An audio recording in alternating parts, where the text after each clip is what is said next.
Assalamualaikum warahmatullahi wabarakatuh. Saya Debbie Febriani, mahasiswi Politeknik Negeri Subang, Prodi Sistem Informasi dengan nomor pokok 10107080. Pada kesempatan kali ini, saya akan menjelaskan mengenai isi buku Pendidikan Pancasila untuk Pendidikan Tinggi dengan pengarang Dr. Udan Canda, SSH, MH, MIP, MAP. Adapun resume dari buku tersebut menjelaskan sebagai berikut. Dari buku ini ada 10 bab. Di antaranya bab 1, orientasi terhadap pendidikan Pancasila. Bab 2, memahami sejarah Pancasila sebagai lambang negara Indonesia. Bab 3, memahami Pancasila sebagai sistem filsafat. Bab 4, memahami Pancasila sebagai sistem nilai, etika, dan norma. Bab 5, memahami muatan sila-sila dalam Pancasila. Bab 6, memahami Pancasila sebagai ideologi bangsa dan negara. Bab 7, memahami demokrasi Pancasila. Bab 8, memahami hak dan kewajiban asasi manusia dalam Pancasila. Bab 9, memahami Pancasila dalam sistem ketatanegaraan Indonesia. Bab 10, refleksi Pancasila sebagai paradigma reformasi dalam. Pada bab 1, orientasi terhadap pendidikan Pancasila adalah landasan dan tujuan pendidikan Pancasila, rumusan Pancasila, tujuan mempelajari Pancasila.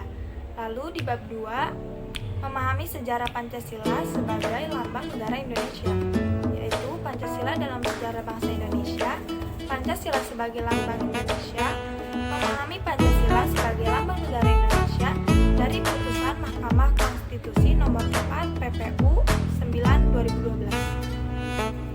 Bab 3, memahami Pancasila sebagai sistem filsafat, yaitu pengertian filsafat, pengertian Pancasila sebagai sistem filsafat, konsep dasar filsafat Pancasila, landasan filsafat Pancasila.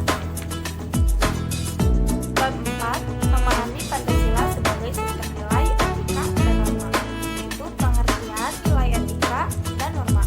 Pancasila sebagai nilai dasar fundamental bagi bangsa dan negara. Bab 5, memahami muatan sila-sila dalam Pancasila, hakikat nilai-nilai yang terkandung dalam Pancasila, isi arti materi muatan sila-sila dalam Pancasila, refleksi nilai-nilai keislaman dalam Pancasila.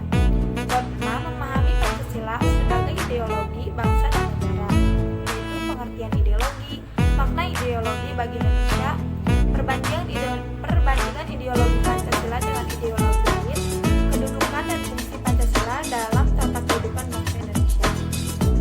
Bab 7, memahami demokrasi Pancasila, yaitu perkembangan demokrasi di Indonesia, konsep demokrasi.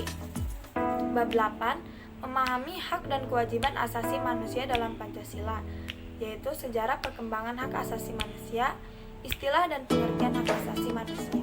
Bab 9, memahami Pancasila dalam sistem